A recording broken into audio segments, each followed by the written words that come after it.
Senya, Éveil et Ascension, canalisé par Ulalin Grand. Bonjour chers amis. Ce message de Senya est très bien accueilli par moi.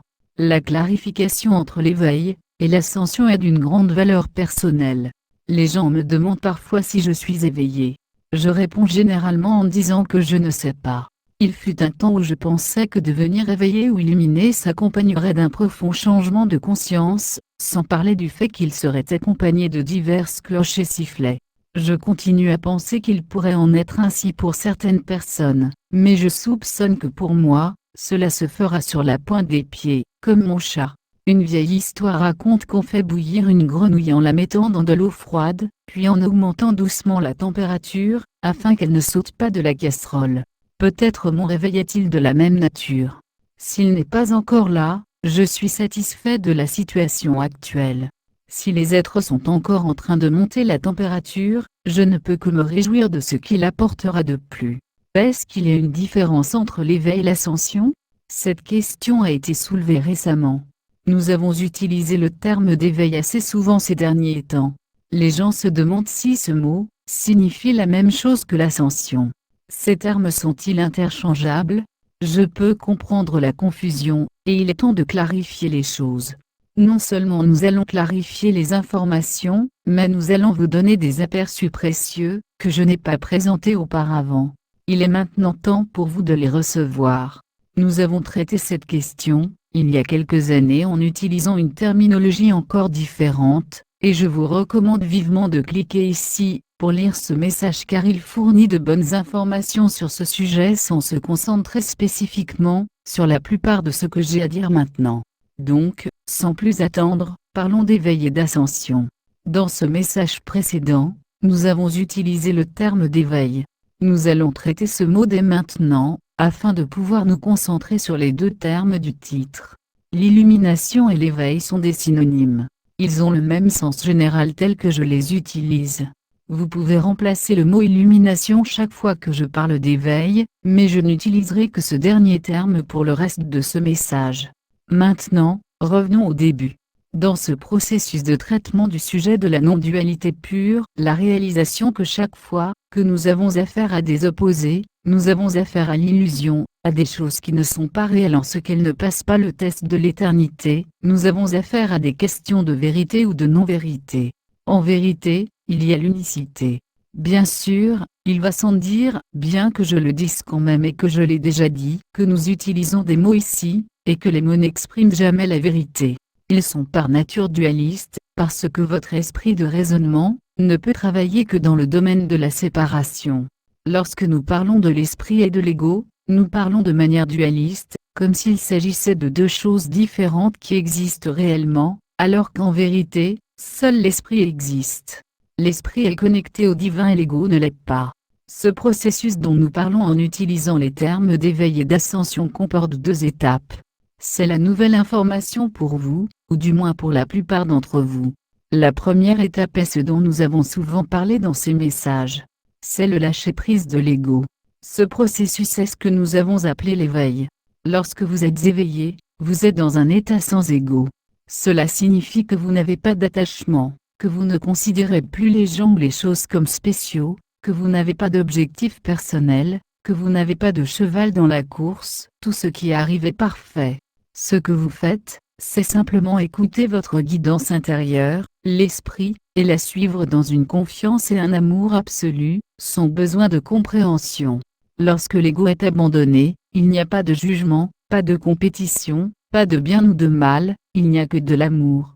Nous allons approfondir ce qu'est cet état sans ego. Je ne couvrirai pas toutes les nombreuses questions que vous pourriez avoir à ce sujet, alors n'hésitez pas à envoyer celles qui vous restent en tête à Michael, et nous y reviendrons dans de futurs messages. Lorsque vous êtes dans cet état d'éveil, il n'y a rien qui vous limite. Cette illusion physique est maintenant votre terrain de jeu au lieu de votre salle de classe. Vous savez que tout ce qui arrive est parfait, donc la pensée que quelque chose puisse vous contrarier est une folie. Cela ne se calcule pas. Cela n'arrivera pas. Vous savez que tout ce qui arrive est fait exprès et comme il se doit. Votre rôle est de jouer votre rôle, en suivant votre guidance, en faisant quelque chose qui sera une joie pour vous. Vous savez ce qu'il faut faire parce que vous vous sentez guidé.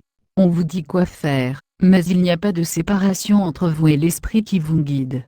Vos volontés ne font qu'une. C'est le non-dualisme. Il n'y a pas de limite aux possibilités des différents services que l'on peut vous demander de rendre. Vous pouvez enseigner aux autres par vos paroles, écrites ou orales. Vous pouvez être amené à faire de l'expression artistique. Vous pouvez construire des choses ou les faire pousser. Là encore, il n'y a pas de limite à ce qui peut vous inspirer, si ce n'est que vous serez rempli d'amour et de joie en le faisant. Les résultats n'auront pas d'importance, seul l'acte lui-même aura de la valeur pour vous. Vous vous demandez peut-être combien de temps dure cet état sans ego. La réponse à cette question dépend du divin. Nous dirons que pendant que vous rendez les services que l'esprit vous demande, ce que vous faites avec amour et joie, vous êtes toujours conscient de vous-même. Vous remarquez le monde. Vous avez une conscience, même si l'ego a disparu. Il y a l'observateur et l'observé. Vous êtes dans un état intermédiaire. Nous pourrions peut-être dire que vous n'êtes pas gouverné par le dualisme, mais que vous ne faites pas l'expérience complète de l'unicité. Il n'est pas possible d'avoir un soi et d'être un en même temps, donc votre non-dualisme ne peut être pur. Vous faites toujours l'expérience de la séparation d'avec Dieu. Plus longtemps vous serez dans cet état de moi sans ego, plus vous sentirez la séparation s'estomper. Au fur et à mesure que vous ferez toutes ces choses inspirées par l'esprit, vous réaliserez progressivement qu'il y a moins de choses que vous êtes motivé à faire dans l'illusion. Finalement, vous arrivez à la deuxième étape, qui est le lâcher-prise du moi. Lorsque cela se produit, vous n'avez plus d'identité, vous n'avez plus de conscience. Il n'y a plus de vous qui puisse observer. Vous êtes un avec tout, un avec Dieu. Il n'y a plus d'expérience physique, plus de corps. Il y a une compréhension importante, qui accompagne le processus d'ascension en deux étapes, d'abord l'abandon de l'ego, puis l'abandon du soi. Certains d'entre vous ont eu peur de laisser tomber l'ego, parce qu'ils pensaient que l'ascension se faisait en une seule étape. Vous craignez que laisser tomber l'ego signifiait que vous alliez immédiatement, pouf, quitter votre corps, le monde, tout. Mais ce n'est pas le cas. Lorsque vous vous réveillez, tout est encore là, sauf l'ego. Vous faites maintenant l'expérience de l'illusion sans ego. Et c'est tout. Ensuite, vous aurez une longue série, ou une courte série, selon ce que l'esprit a en tête pour vous, de jouer avec l'illusion d'une perspective sans ego jusqu'à ce que vous soyez complet avec cela. On ne peut pas vous forcer à vous débarrasser du moi, et vous ne pouvez pas non plus le forcer à se produire. Vous resterez et jouerez dans l'illusion jusqu'à ce que vous en ayez assez.